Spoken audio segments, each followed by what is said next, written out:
When you were young, growing up in Texas and in Wheeling, West Virginia, did you ever imagine all of this, like all of this success that you've created, all of the impact that you've created? I mean, was this ever a seed planted in your mind when you were young?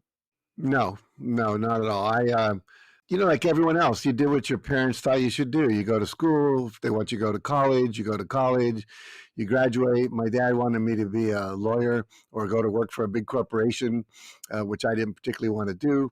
And no, I didn't at all. And I got into my work through a class I took. I took an elective class in college. It was on psychology.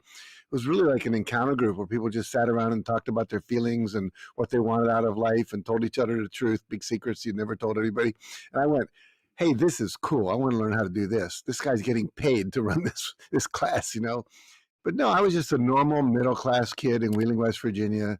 I never had that big a dream. I remember once I heard Adlai Stevenson, who was a U.S. senator, talk on television, but back when it was black and white. And so what happens is I thought, well, maybe I could grow up and be an egghead senator, and do something good for the world.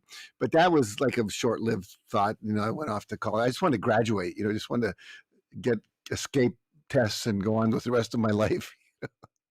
So where did the catalyst happen? I mean, where was it? Was it one moment? Was it that class, or was it a journey, journey of transformation? Because you sound like you started out as a pretty normal kid, and with like you said, you didn't have real big dreams or hopes or goals for yourself. I mean, what happened?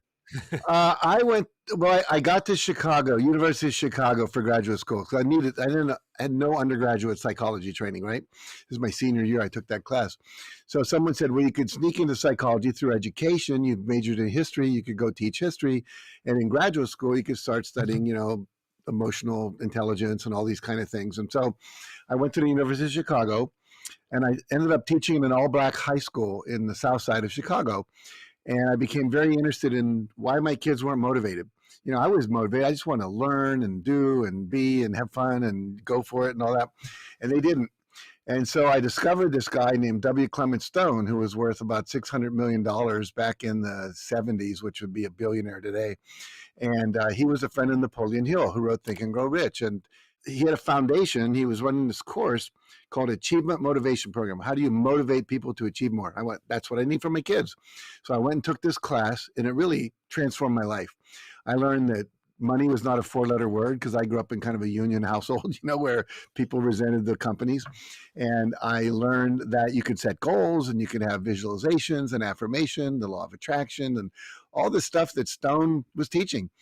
And so I started applying it to my own life. In addition to teaching it in the classroom, I got elected teacher of the year my first year.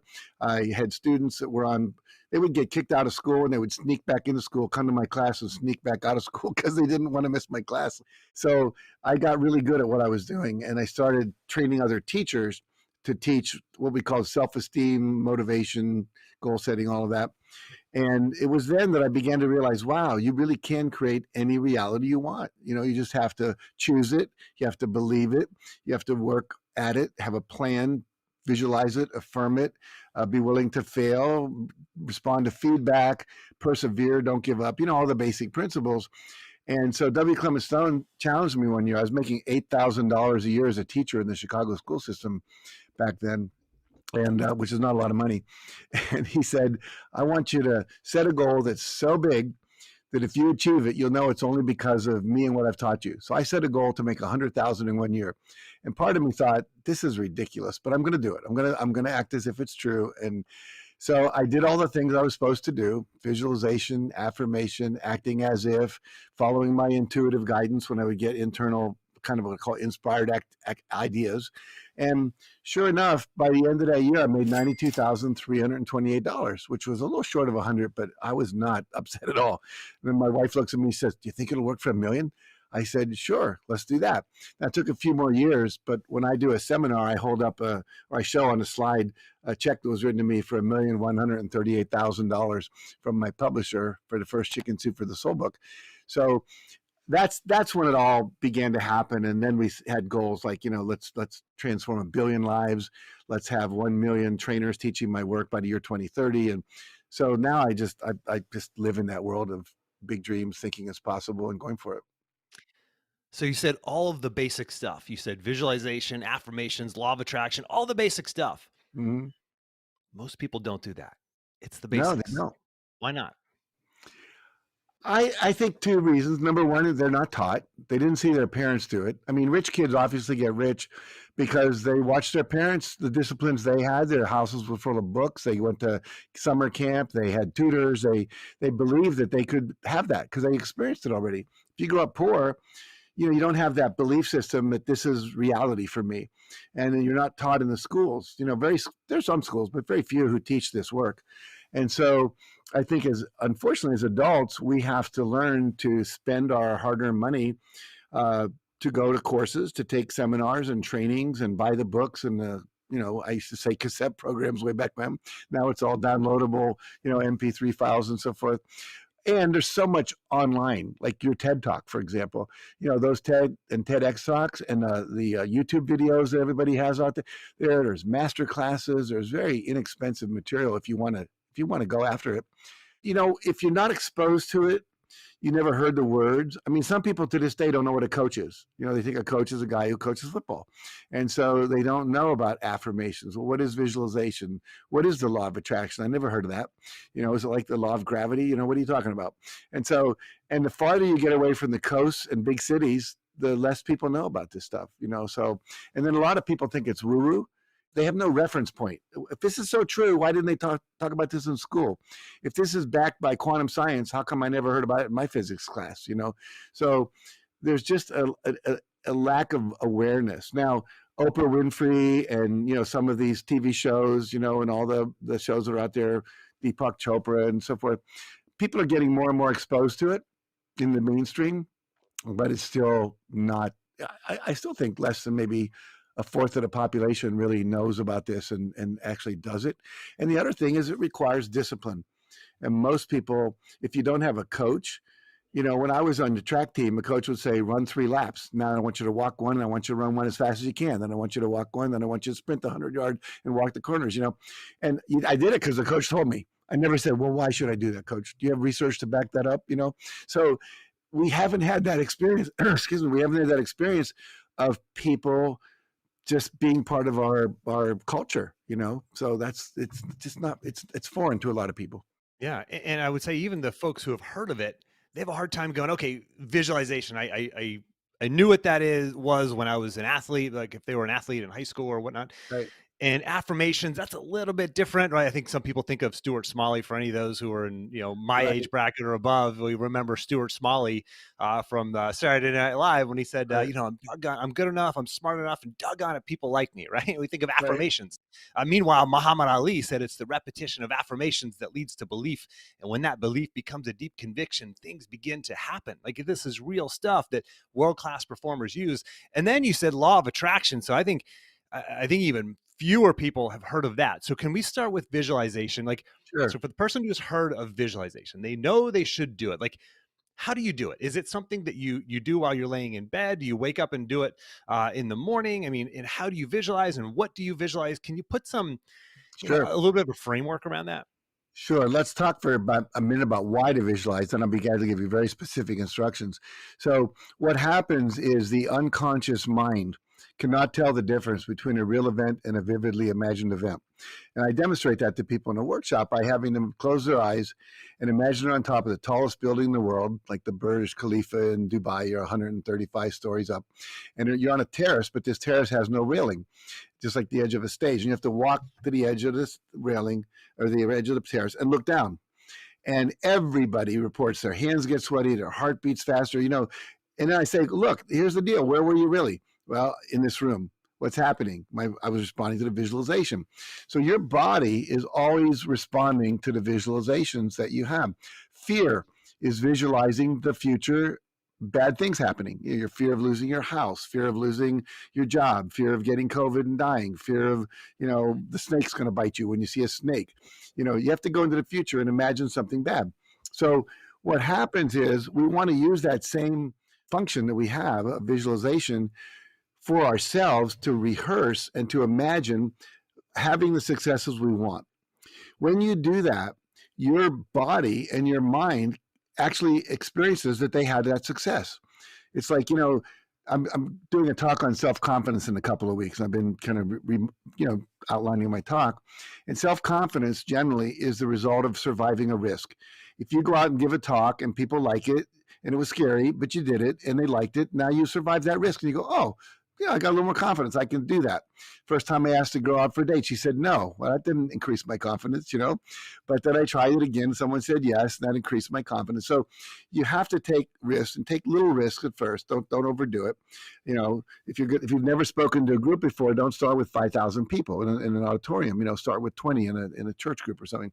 So anyway, so what we want to do is when we visualize, we are laying down this experience that we've already had it, and we're activating our subconscious mind to do a couple of things. Start to perceive things in my environment that I never saw before. So have you ever had an experience of walking into a bookstore and some book just jumps out at you? The others fade into the background. Sure. Or you buy a new car and then the next day you're driving around, you see that same model everywhere. You never noticed them before. But so what happens, you have in the bottom of your brainstem a thing called the reticular activating system. And that's the part of your brain that filters what comes in through sensation and eyes and ears that actually gets up into awareness, to consciousness. And I'll demonstrate that for you and your listeners right now. You're not aware of what you're feeling in your right foot until I say it. But now can you feel your right foot? Yeah. Man.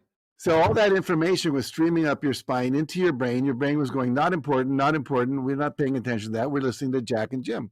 So how do we program it to let in stuff and keep out stuff?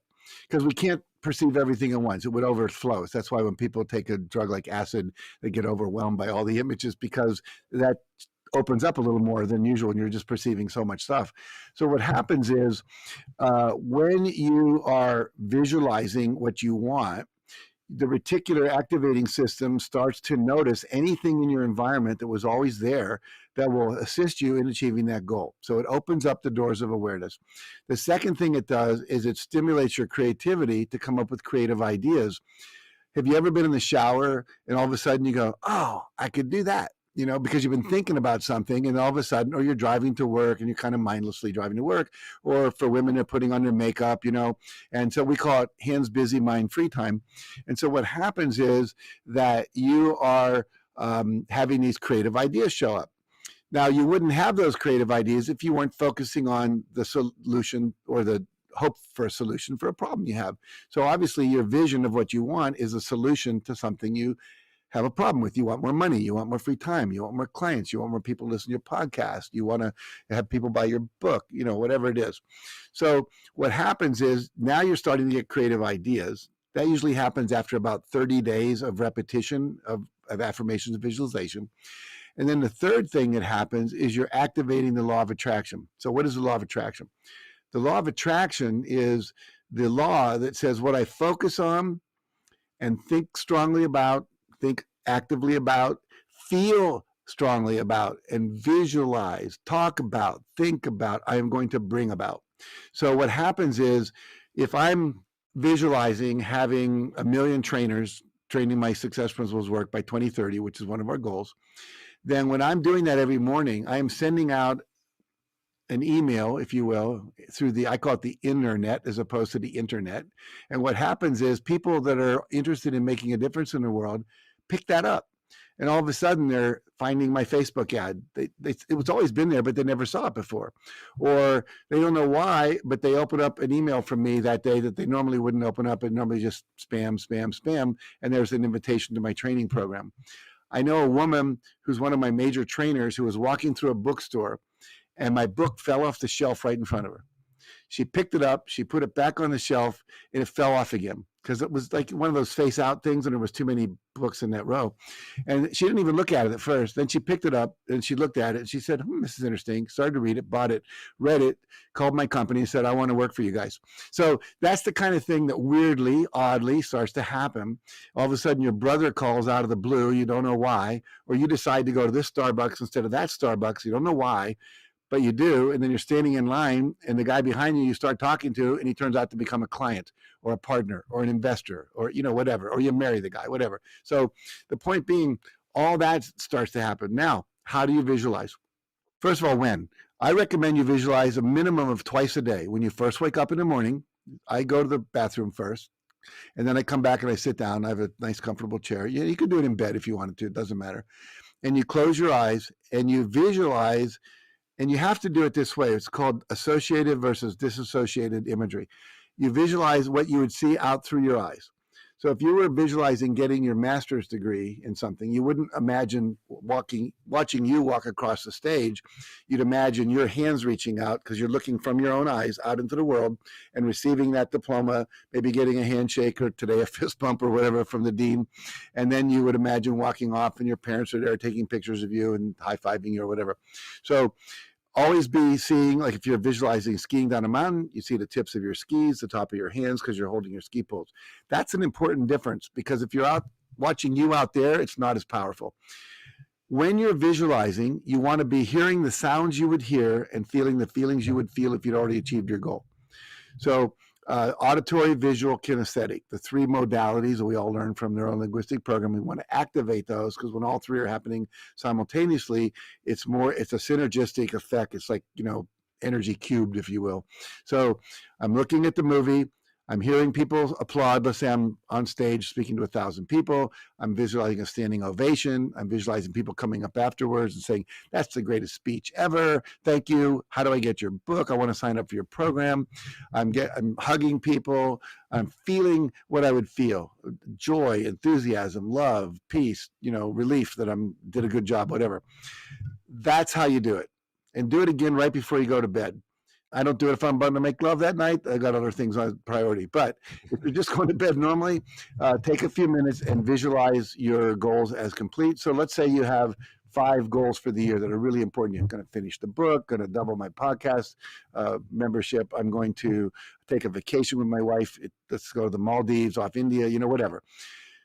All 5 of those I'm having an affirmation for. And I use the formula: I'm so happy and grateful that I now am.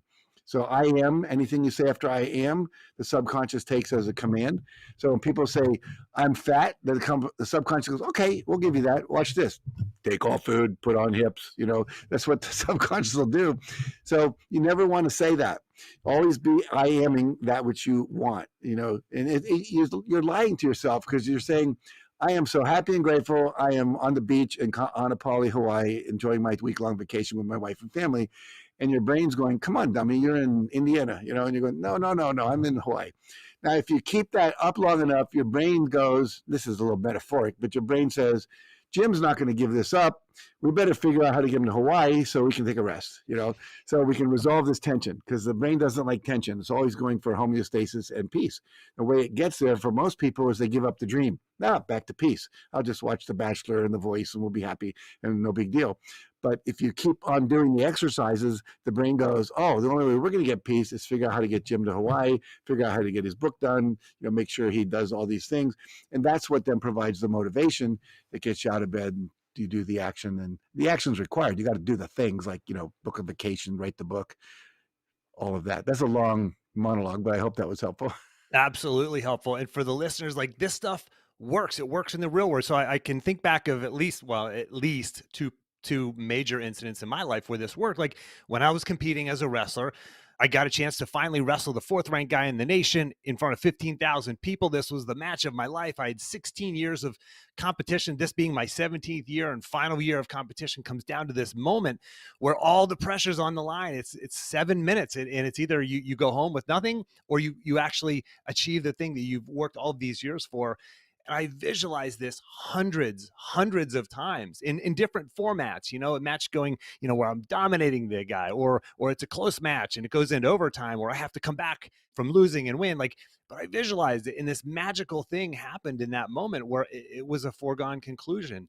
And, Yeah. and so that's one instance. And then you fast forward, and the business that I'm doing right now, this mission that I get to live out of my own, like I visualize this right here, right now, talking to Jack Canfield. And there's others who I've visualized talking to as well that haven't come to fruition yet. But these things it's magical. These things are happening.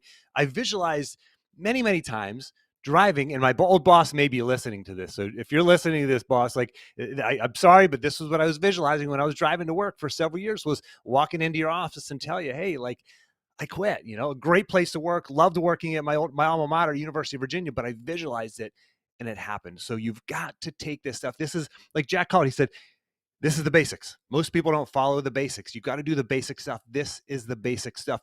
Rewind about 10 minutes and listen to that monologue again from Jack because it will change your life. So Jack, the movie and the book The Secret, Yes. popular movie. Can you share what The Secret is? Yeah, you touched on it a little bit, but depending on the person you talk to, like there's this idea of this secret that I want to talk a little bit more about. And some people think it's woo woo, it's far out there, but other people like buy into it. Can you talk about, what is, in your own words, what is The Secret? And for those who are kind of on the fence about it, how can you help them sort of wrap their head around it and actually utilize it? Well, the reason Rhonda Byrne called it The Secret was all these people that were in secret societies for years, the Masons, the different secret societies, like, we read these books, the Da Vinci Code, so on and so forth. There were these people who were the pharaohs of India, the kings of France and England, the Knights Templar, etc. They all understood this. It's a spiritual principle because you're working in the realm of spirit as opposed to the realm of intellect or the realm of physical or the realm of emotions. Now, they all play together, but the idea is that there's this law called the law of attraction, which says when things are vibrating at the same level, they're attracted to each other. In other words, we learned in science that opposites attract, and that's true on the physical magnetic level down here. But on the energetic level, and everything is energy. Your energy, I'm energy, your voice is energy. Your voice sounds different than my voice because it has a different wavelength than mine. Every idea has a different wavelength. Every emotion has a different wavelength. Joy has a different wavelength than grief and depression. We all know that. We talk about those being higher vibrations, higher emotions. We feel down. We feel depressed when we're down in the lower vibrations. So we say, oh, I feel up today. I feel lighter. It's a higher. So what happens is, well, let me give you one more example. So think of the bars in your town. You live in Charlottesville, Virginia, right? Okay. Yep. I would bet you there's bars that the wealthy people go to. And they used to be called fern bars way back when because they all had like ferns hanging in them. But they're the nice bars. And then there's bars that the poorer people go to. And if you walked in as a wealthy person into the poor section bar, you'd feel uncomfortable in there. It's sleazy, it's dark, it's dirty. And if you're a lower vibration person, you're going to walk into the rich bar and you're going to feel out of place, right? So like attracts like. The people that belong to the country club are not the same people that are hanging out homeless under the bridge abutments. And so we attract each other. I noticed when I was in Hawaii, the people wearing Tommy Bahama shirts would find each other. The people wearing polo shirts, which was more preppy, would find each other. And the people that were wearing, Harley Davidson shirts, or they'd be wearing a shirt like drinking problem. I don't have a drinking problem. I get drunk, I fall down, I get back up again. No problem. They find each other, right? And so we are attracted to that same level of vibration. And that happens for income levels. It happens for how happy I can be. Have you ever had people go like, well, one of my clients wrote a book that got published recently. It was called Drug Tested for Being Too Happy. Like this person was so happy that some people thought she should be tested because they thought he was on drugs all the time. And some people like, oh, well, she's Pollyanna, she's too woo-woo, she's too airy-fairy, or that person's too gross. We don't want to hang out with certain people because our vibrations are different. So what happens is that in life, when you are in a state of joy, when you're in a state of happiness, when you're in a state of forgiveness, non-judgment, accepting things the way they are, not that you don't work to end things like racism and environmental degradation and all that going on, but you're not angry about it. You're just knowing, hey, I feel drawn to do this. And so what happens is when you're feeling that sense of aliveness and expansion, you're going to attract more things into your life that are vibrating at that level. So when I started visualizing making 100,000 a year, as we talked about earlier, I started attracting ideas. I had my first $100,000 idea in the shower. I had this book called 100 Ways to Enhance Self-Concept in the Classroom. And I realized all I had to do was sell, I was making a quarter per book, 25 cents. So I sell for 400,000 books, I'll make $100,000. And then my wife said, this was about a month into it, we attracted another idea. She said, honey, if we were a bookstore, we'd be selling that book for a $3 profit because we'd be getting the retail markup. Only have to sell 33,000 books. So we started the online, well, it wasn't online yet. We started a mail order bookstore, and then we started adding stuff. And, by the end of the year, I had a whole book company, selling stuff. And these ideas just keep coming because I'm attracting. If you don't have $100,000 goal, you're never going to have $100,000 idea. If you're not trying to solve hunger in the world, you're not going to have ideas for how to solve hunger. So whatever level you're playing at, you're going to attract people at that level. So I started attracting people that were making $100,000 a year. Tony Robbins and I met once in the back of the room, backstage in New York. That's when he was making $50 million a year when his infomercial was at its height. Makes more than that now, but he was making that then. And I think I was making like $140,000 a year, head-ridden chicken soup for the soul yet. And said, Tony, you didn't even graduate high school, I don't think. I said, I graduated college. I have a master's degree. I almost got a PhD. Teach me, mentor me. What do I need to do? He says, do you have a mastermind group? I said, yeah.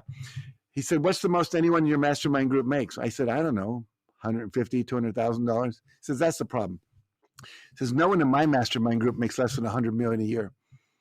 So I'm hanging out with people who are thinking bigger ideas, having a higher vibration, introducing me to people that are more able to play at that level. And so all of a sudden, Mark Victor Hansen and I came back. We said, we have to up our mastermind group. So we started inviting people that were making a lot more money into that group.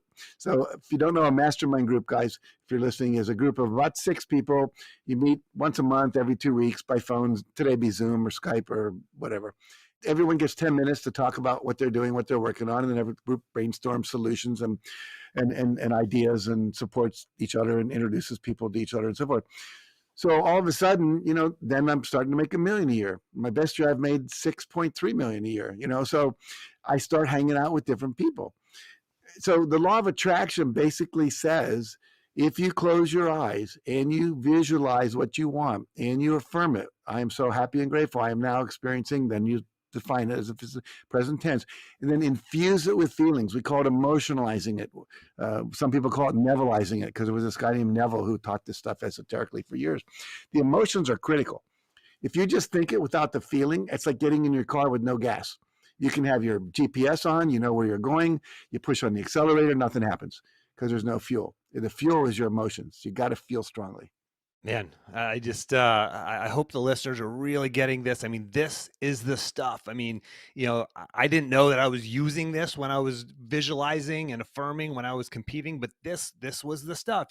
There's so much of an overlap between this and sports psychology and performance psychology. So really, really wrap your head around this. So Jack, I got a question for you. So what about the Sure. person who, well, I'll look back at my life, right? So what about the person who visualizes, but it's not working, or maybe not working yet? So for me, I had set a goal, like quit my job by the time I'm 40. Well, 40 came and went, didn't make it. 41 came and went, didn't make it. 42 came and went, didn't make it. 43, boom, I finally did it. So for the person who is experiencing failure, they feel like they're doing this stuff the right way, but they're failing. Can you help us wrap our head around Yeah. that? Like, how do we deal with failure along the Sure. way? 2 things are usually true.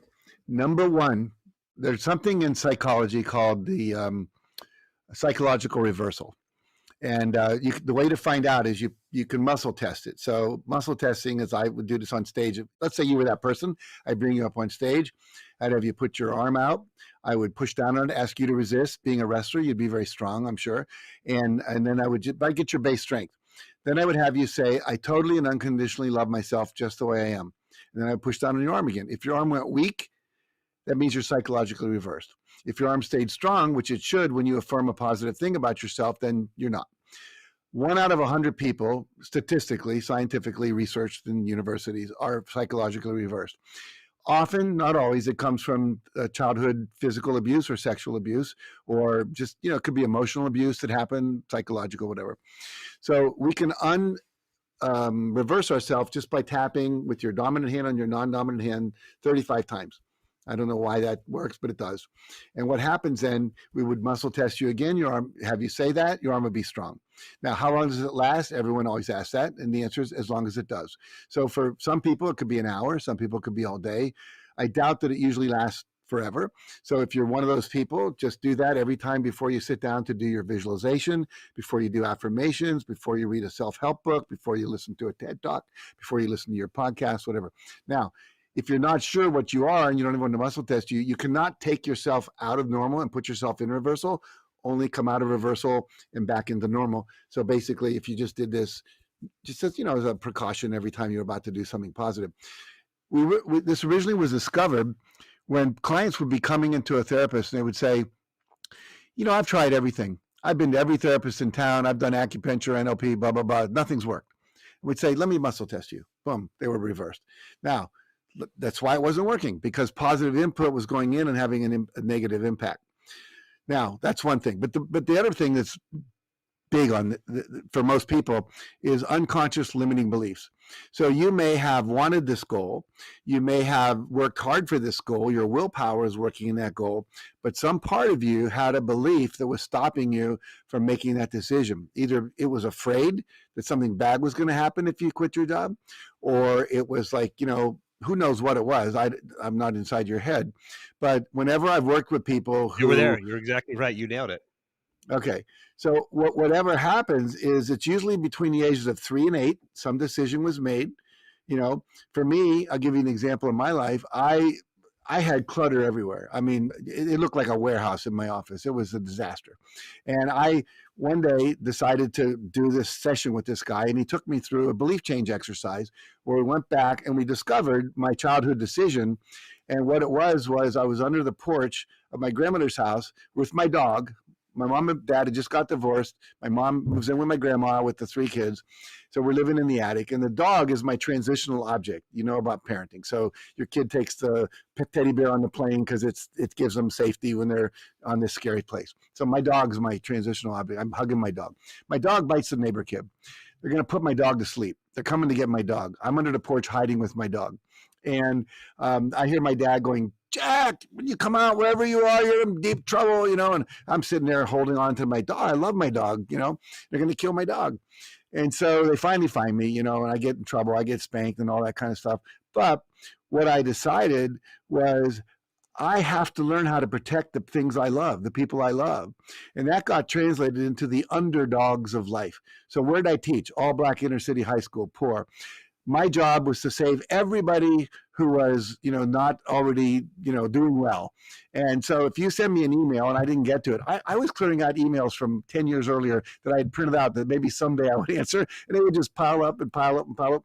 People like you you write a book, you say, oh, I know Jack, maybe Jack will write the forward. So I had like 500 books piled up that I never responded to. Maybe I'll read it someday and give them a testimonial quote.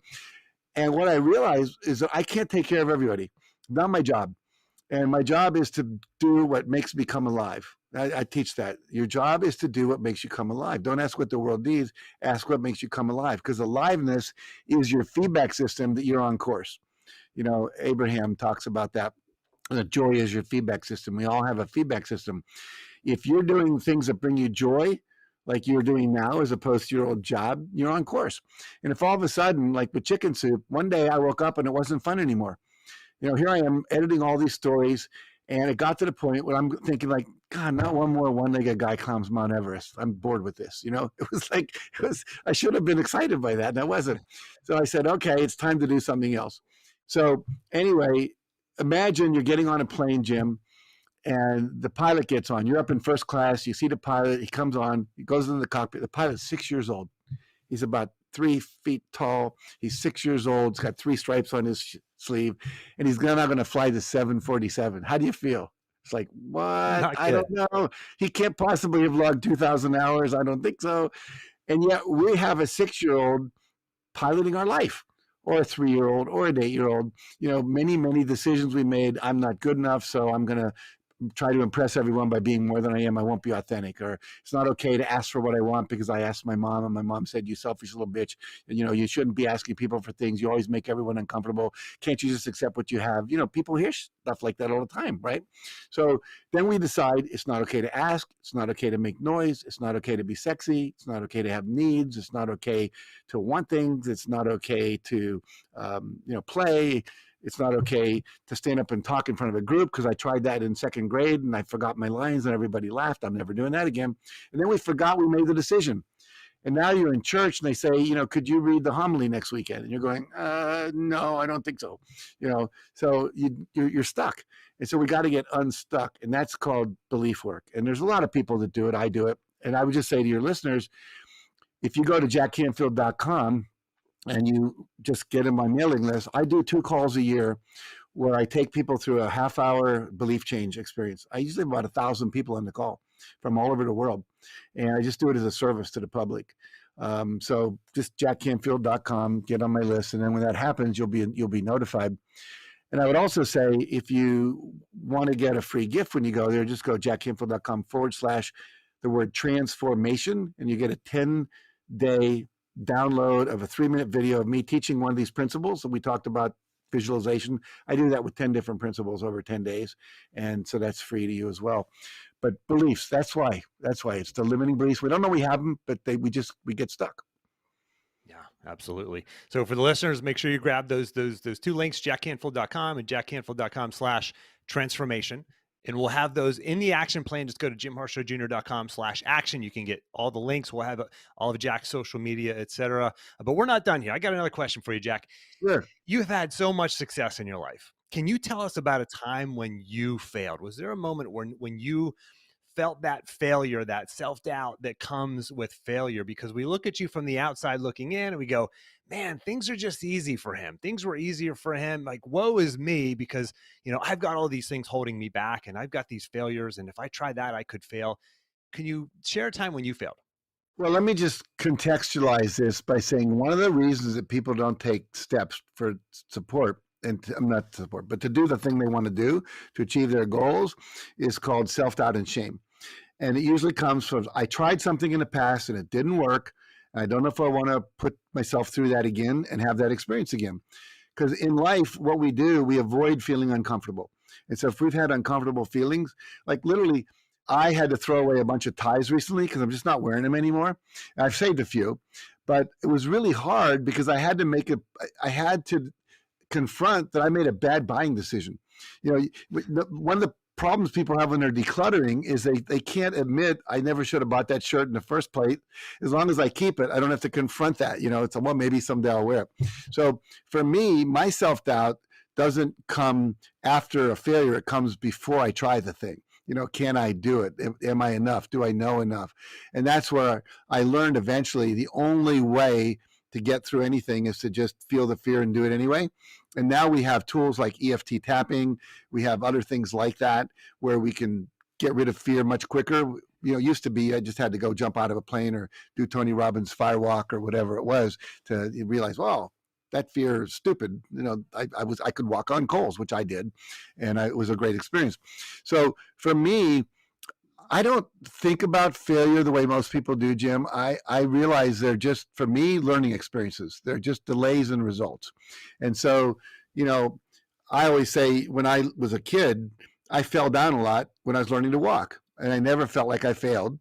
My parents didn't say you get 122 tries and then it's over. We're not going to teach you anymore. They didn't do that. They just kept doing it until I could walk. And I look at it the same way. So do I have things that didn't work out the way I wanted them to? Absolutely. Do I have expectations that didn't get fulfilled? For sure. Did I have learning experiences? Yeah. So in that context, let me tell you about a couple. So 2 marriages, one lasted 5 years, one lasted 20 years. And so 2 divorces. And there was a little embarrassment of that at first. Here I am teaching success, and now I've got 2 marriages that didn't work. That doesn't quite work with the brand image. But the reality was I was not happy anymore. It wasn't working. She wasn't happy. I wasn't happy. And so I got divorced. Now I've been married 21 years, and we're ecstatically happy. So it was good that I did that. But I learned from it. I worked too hard. I didn't spend enough time being home. I was on the road too much. This created distance. And so I always, whenever I have a lack of success, let's call it, I didn't get what I wanted, I asked myself, okay, how did I create that? What did I do to make that happen? Because I believe we create everything that happens to us, or we allow it. So, well, I wasn't home. I didn't listen enough. I didn't know the 5 love languages yet. My wife's love language is quality time, and I was on the road all the time. Well, that was never going to work. So next time I'm going to spend more time at home, which I do. And then we did a workshop once, and I think 5 people showed up. We spent an entire 2 weeks promoting it. It was an evening workshop, and turned out it was Tuesday before Thanksgiving, which in retrospect is highly stupid, but we didn't know it at the time that everyone's going to be on the road going to their house, see grandma, whatever. So we never did that again. That was a learning experience. Two books we did that didn't work out. Chicken Soup for the Country Soul. Nobody really knew what it was. It was a country music. Was it people who live in the country? And the guy we did the book with wasn't that cool of a guy. He kind of alienated everyone in Nashville because he was a real macho kind of power-seeking celebrity whore kind of guy. He just wanted to get close to people and use the book for that. People could perceive that. So we made a bad decision to have a co-author working with us, helping us gather stories. Then we did Chicken Soup for the Single Soul. And nobody knew who was it for. Was it for people who wanted to be single? Was it for people who were divorced? Was it for people who couldn't find anyone to marry? Was it for people who were widowed? So that was like just a brand issue. And we learned from that. Don't mix, more than one topic in one book. So all the books we've done that were really successful were niche: women's soul, mother's soul, baseball fan soul, etc. You work a whole year on a book and it doesn't sell. It's not fun. But then, we examined it and said, okay, why not? Got some feedback. So I see failure as feedback rather than as something bad happened. But just like, what can I learn from this? How can I apply it? And let's move on. And what I tell myself, and I would tell all your listeners, is you've always done everything that you've ever done that you consider a failure. You did the best you could with the knowledge, skills, awareness, and tools you had at the time. And if you had more awareness, more knowledge, more skills, or more tools, you would have done better. But you couldn't. It's like berating yourself for not being a high school student when you were in fifth grade. You didn't know enough, And so the same thing is, I didn't know enough in my first marriage to make it work. I didn't know. Now I do. I can teach a marriage course. And the same thing is true with that. So anyway, those would be some of the failures. And basically for me, it's called, okay, sit back, learn from it, know that we're going to grow. The whole fixed mindset, growth mindset work of Carol Dweck, the idea that, when I fail, it's not because I'm incompetent, not because I'm not able, but because I didn't learn what I needed to learn. And if I put my attention on learning it, I can be successful next time. So I always come from that position. A lot of people don't hold that. If I didn't succeed, they go, must be something wrong with me. I'm not meant to be wealthy. I'm not meant to be married. I'm not meant to be a CEO of a company. I'm not meant to be a salesperson, whatever. And that's a mistake. You can learn anything if you're committed to it. Yeah. Those were the struggles that I had to overcome to become, the wrestler that I eventually became, and to finally build this business that I love so much. And so I want to just pull back the curtain on this show. That's what we always do. And Jack, I appreciate you sharing those instances that were, failure is feedback, failure is information. And for the listeners, like, this is one of the most successful people in the personal development industry, household name. Like, he's a real person. He's a real human being. So look at your struggles, look at your challenges, look at your setbacks, look at your failures, and understand, like, this is normal. This is information for you. You're stronger, smarter, wiser because of your failures, because of those setbacks, and believe in yourself. Take that next step. So, sure, Jack, absolutely incredible interview. I very much appreciate you making time to come on the show. We're going to have all your links and books and social media links, etc., in the action plan for listeners. Go to jimharshawjr.com/action. Anything you're working on right now, Jack, or anything, other resources you want to point the listeners to before we wrap up? Well, just to remind people, there is a book called The Success Principles, How to Get From Where You Are to Where You Want to Be. We also have a Success Principles workbook now that came out last year. It has 17 of the principles, and it works you through them. It's like having a coach in a book that will walk you through actually how to apply those principles in your life. The other thing we're working on right now, I'm training trainers to teach this work. If you are someone who wants to empower people and inspire them to live their highest vision, that's what we're about. We've now trained close to 4,000 people in 117 countries. We have both live and online training, so you can do either one and get certified as a trainer. Our goal is to have 1 million trainers by 2030, so that if each trainer trains 1,000 people a year, which is only, 100 workshops of 10 people or 10 workshops of 100 or whatever you want to do. And online, you can do infinite numbers now. What happens is, if everyone does that for 8 years, that'll reach 8 billion people, which would be the projected population of the planet by 2030. So do I think big? Yeah. If you want to be part of that vision, we actually have t-shirts that we give out when people join us called I'm 1 in a Million. That's my big thing right now. And we also have a coaching program starting in a couple of weeks where people can, if they go to our website, you can look for Momentum Mastermind Group. It's going to be incredible. Excellent. For the listeners, Take action. Don't let this just be another podcast episode that you listen to and move on with your life. Take action. Jack, thank you.